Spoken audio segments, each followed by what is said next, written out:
So here we have the Nike Air Force 1 07 Paris, and this is the City Pack edition and in Black Phantom.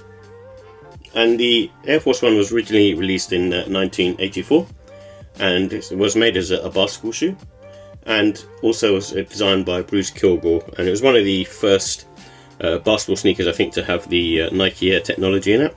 And this particular one I picked up pretty much like for half price, and I saw on Foot Locker in the UK that they, I don't know, just had one sale for some reason, and I noticed that the date for these worldwide release is supposed to be around sort of end of February, March. So I'm not sure what happened there, but you know, I was kind of glad to pick them up for half price, and also just to sort of do a review on them.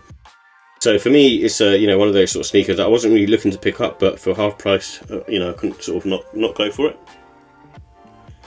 And because of there being this City Pack, it's supposed to be influenced by Paris, but there is no sort of storytelling around why that is at the moment. So just basically on the midsole you can sort of see it's got the Paris print. So with the details, it comes in a black and Black Phantom and Game Royal colourway, and the black and Black Phantom is obviously on the upper of the sneaker, and inside you can see the insoles are slightly different and they've got Paris labelling on them, and I think the Game Royal one is the blue one on this alternating on the insoles, so which is, you know, again part of probably the storytelling which I don't know about at this moment in time. And the Air Force ones have a full length air unit in there, so it's more like 3/4, so it cuts off to about there-ish, and you know, does provide sort of nice comfort, especially for being an older model. And these also have a polyurethane midsole wrapped around the air sole unit, and also it has a rubber outsole, so you can sort of see that here. This is what's glued onto the outsole, and it's made up of pretty much all leather materials. The patent leather on here is one of those ones that's been used on here for good or worse, and then obviously on the front it's got some sorts of nicer leather. And the price on these are £120.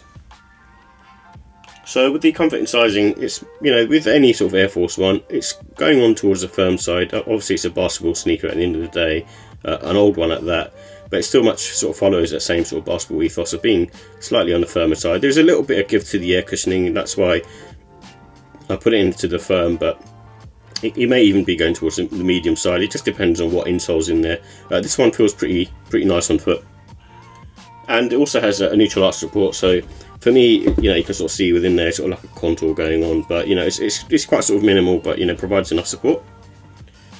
And I would say there's like 4 to 8 hours of wearing time for these, so they're pretty good to go out of the box. The toe box leather is quite sort of soft on this area, so you can sort of see that here. It feels very sort of soft to the touch. It's not a thick cut leather that you'd see on the, say, like the Armand Mernier pair or the Nocta pairs, but it's still not too bad. It feels, like I said, very sort of soft and supple to the touch. So on the front side, you're not going to have any sort of, I feel, like forefoot pressure or, you know, issues. And the other half of the sneaker is obviously made of this patent leather. That's where, you know, the stiffness can probably occur, but you're not going to experience that too much. Most of your movements on the forefoot. And I do recommend, you know, sort of maybe going true to size and potentially going down half size. It just depends on how you feel about Air Force Ones. I tend to go true to size. I just like that extra bit of space, but other people prefer going half size down. And this has a good traction, so you know, it's very, again, a basketball sneaker, so it sits sort of flat to the ground, and you can sort of see sort of these sort of classical radial patterns on both the forefoot and the heel, and yeah, it just works well. You know, it's tried and tested, and you know, it does the job. So with the look and style, I mean, it's got like the classic, almost sort of all black colourway, and what I sort of feel it's kind of similar to is like the Travis Scott sneaker, like the Black Phantom, and you know, it's got the contrast stitching on there, which makes it pop a lot more, especially in the light. And for me, it's you know, not one of those ones where I personally would have grabbed these, you know, at full price. You know, it's not that much of a sneaker for me, but for half price, it's, you know, it was worth it for me. And obviously with an Air Force One, it's got the retro styling, and that's what most people, you know, pick it up for. It's a classic, and you know, has been one of those sort of trainers that's tried and tested. And this is, I think, a good sort of spring, autumn, you know, even going towards a winter time sneaker. You know, it's one of those sneakers that's versatile, slightly more on the heavier side for nowadays, in my opinion. And again, a good one for casual. I think this one you can probably dress up smart as well, because it's an all black sneaker, and with this contrast stitching on there, and the patent leather just gives it that extra bit of oomph.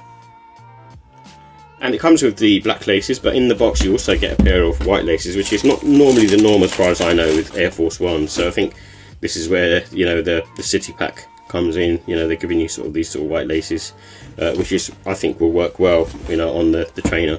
So, you know, that's a really good touch, I think, for them to do that, because with Air Force Ones normally you don't get that.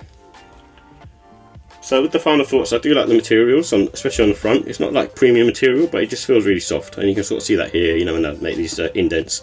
It's got like a nice sort of supple pressure point to it, but obviously the rest of it is patent leather.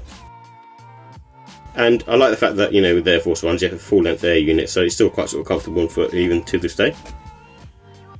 And also I guess the Parisian influence, so I imagine it's mainly, you know, the upper, you know, being kind of looking more like an upper class trainer, you know, especially with the contrast stitching, just to give it that sort of, you know, more sort of pop really. And with the cons, I think the comfort for some people, Air Force Ones may feel, you know, a tad bit heavy, and also, you know, I think the patent leather on this one, I'm not really a fan of patent leather, but this one, it's not too bad. It's not going to affect you too much in any way, because, you know, the front of the sneaker is, you know, pretty much leather, whilst the back is the more of the solid stuff. But you're not really going to get that. Actually, it's probably better for, you know, the patent leather to be on the heel side, because of the fact that, you know, it won't bend as much, and usually you get the heel caved in, like, after a while, the more you wear these types of trainers.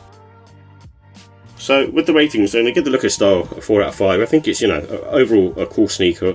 It's not like a must-have for people, but obviously if you're an Air Force One person, and also maybe, you know, someone who's in France or Paris, you know, you probably want to look to grab these because it's part of the city pack. And the comfort, you know, Air Force Ones are really comfortable, you know, still, like I said, they're a bit on the heavy side, but they're still very nice to wear. And the quality on this is, you know, I'm going to give it a 4. I think it's nice, you know, the swoosh materials, and also the front toe box, you know, is nice materials, and then also, you know, having the alternating insoles is a nice touch as well, and with it being Paris branded. And the pricing, I give that a 4. I think obviously if you're paying full price for these, you're not getting too much difference to any other Air Force Ones, in my opinion. Maybe the materials are slightly better. And that's why overall I give the score a 4 out of 5. It's just a nice sneaker, you know, if you're especially like if you're into Air Force Ones, and you know, it's not a bad one to pick up to sort of wear, you know, every day really. So yeah, a very cool sneaker.